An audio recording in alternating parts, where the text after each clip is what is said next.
Oke guys, selamat bergabung di Saka Official. Jadi kali ini di kesempatan ini saya akan membahas tentang beberapa jenis-jenis layar handphone. Seringkali ketika Anda membeli handphone alias smartphone, faktor yang paling banyak dijadikan pertimbangan adalah chipset, memori, baterai, dan kamera tentunya. Terkadang layar jadi faktor yang kesekian, padahal layar juga adalah salah satu faktor penting untuk dijadikan pertimbangan sebelum membeli ponsel. Karena saat ini, ponsel pintar tidak sekedar komunikasi, tetapi sebagai perangkat multimedia.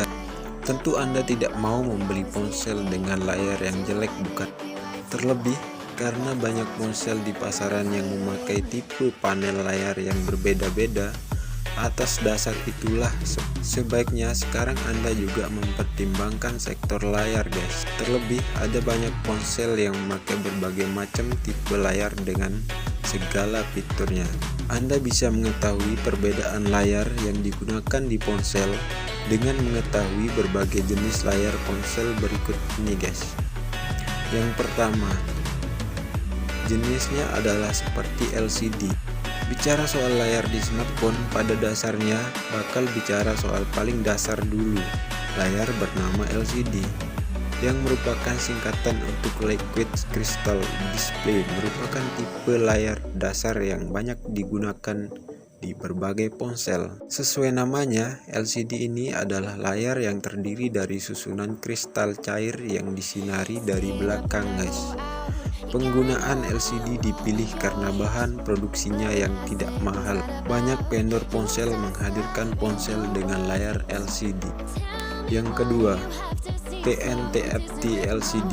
Sebelum bahas soal TNTFT LCD, harus ketahui dulu bahwa LCD berkembang menjadi TFT LCD dan TFT NLCD.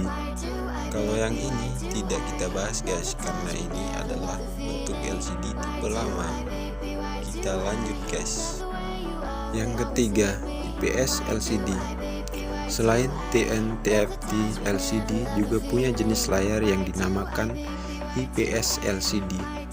Teknologi panel IPS LCD ini banyak digunakan oleh smartphone pintar keluaran terbaru, baik dari kelas terjangkau dan menengah. Banyak yang menghadirkan layar dengan IPS LCD.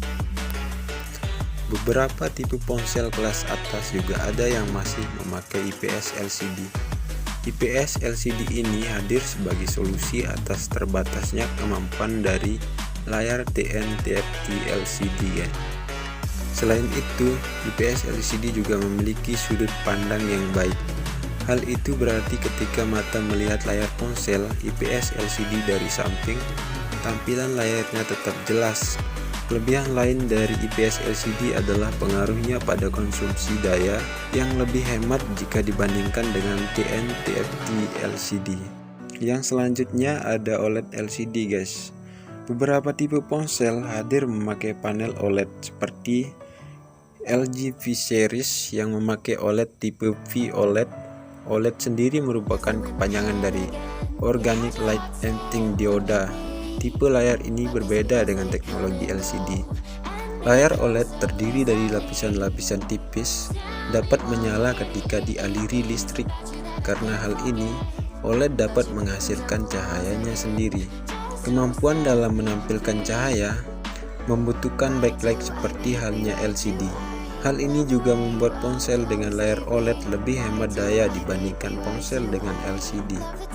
Yang berikutnya adalah panel AMOLED. AMOLED atau Active Matrix Organic Light adalah teknologi layar yang dikembangkan Samsung. Teknologi layar ini mulai banyak digunakan pada era 2008 di berbagai perangkat termasuk ponsel pintar. Meski dikembangkan Samsung, layar AMOLED pertama kali dipakai oleh HP Nokia. Di era ponsel pintar, panel layar AMOLED dipakai di ponsel kelas atas. Jarang sekali ponsel kelas menengah yang punya layar AMOLED.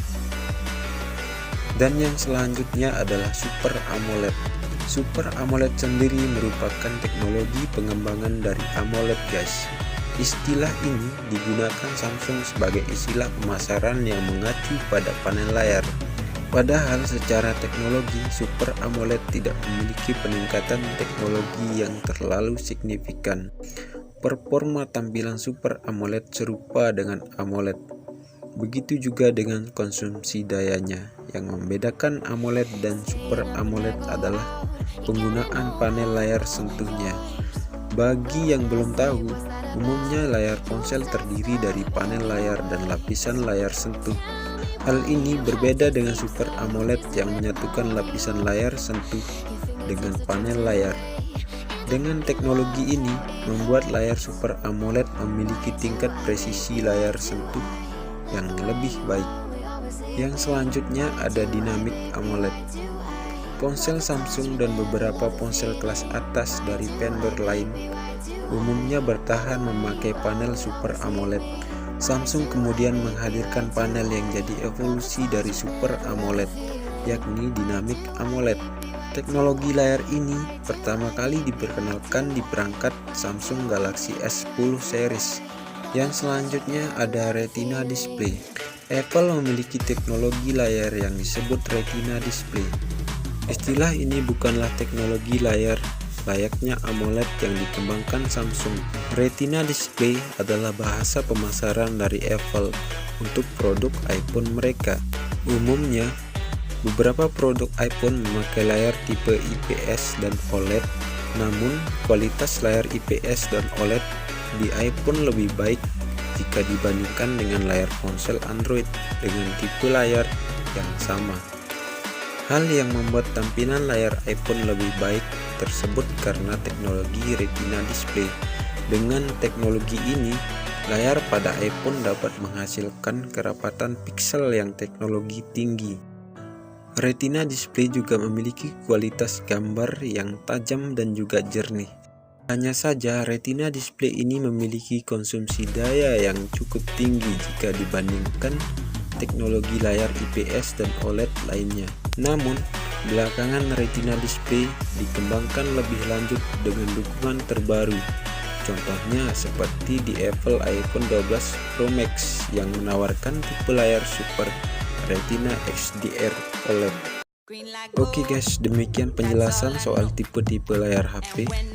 Dengan informasi ini diharapkan Anda bisa mempertimbangkan tipe panel layar yang digunakan pada sebuah ponsel sebelum benar-benar